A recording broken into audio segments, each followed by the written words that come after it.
The work I've made for In the Offing is a sound piece. It's a collaboration with Seekersinternational, who are a DJ collective and producer collective based in British Columbia in Canada. And the work's a iteration of a sculptural installation that I've made in 2021 called Distend. It kind of starts with, as a point of reference, a town called Port Royal, which is off the southeast coast of Jamaica. And in a lot of the work that I do, my kind of practice is centered around a kind of family history, a cultural history, and ways of thinking about music and sound-based practices as a kind of container or an alternative way of thinking about how stories are shared and archived and documented. We were kind of back and forth and exchanging a series of field recordings, a series of hydrophone underwater recordings to think about the site of Port Royal. And Port Royal is a really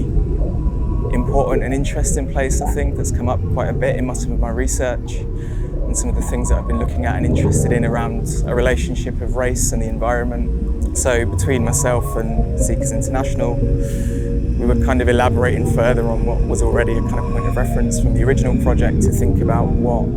these kind of archaeological excavations, what the archival documentations were kind of recording and documenting, what kind of things they were telling a story of and how we might be able to reimagine that through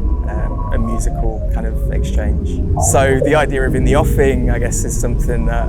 as a prompt or as a brief I was really interested in. This kind of relation to the sea, this idea that something is on the horizon but visible and viewable, and there's this kind of maybe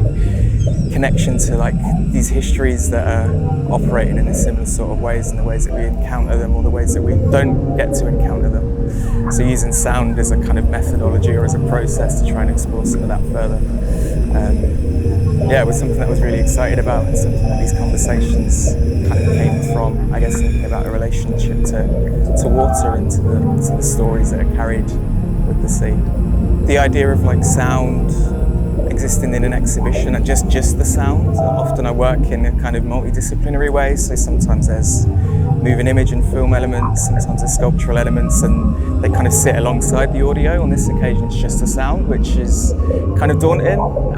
because I'm curious about how people receive that and what kind of people's gallery experiences might be and what their expectations are to be coming into a kind of exhibition format and just be met with something that's audio based. And the actual collaboration came about, I guess, from some of the radio shows that I've been doing and thinking about how that exists and a kind of another approach for ways of collectively or communally listening together. So yeah, the conversations kind of started, I guess, initially from me playing a lot of the Seekersinternational music on radio shows and thinking about that as one way of people kind of encountering sound or music. And then from a place of curiosity, I guess, and just speculating over what that might feel like when you're presenting that and sharing that in different ways. So I guess to pull that kind of out of the context, something that maybe would exist in a like radio format and have other things that meld into it and that come out of it in different ways and have different kind of textures and layers. Trying to replicate that but condensing it down into like a 5 or 6 minute piece is something that, yeah, it's something that's been quite exciting and quite interesting to explore. To the British seaside, I think my relationship is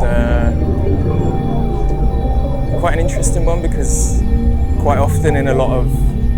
the work that I've been making and thinking about recently, I've been quite curious about the idea of like edges or something that's on the periphery. So some of the works I've made recently have included thinking about like the histories of black communities and black settlements outside of like the inner city landscape, in places like Hull or in Bristol or in Liverpool. So these kind of like port towns where there's points of transit and they have a history that maybe connects to Britain's colonial past. So maybe not so specifically to Margate in that kind of context, but this idea of like thinking about people's relationships to space and what that looks like, what that's kind of made up of in terms of its population and its kind of cultural histories, and how those stories are told or not told as well, or not collected.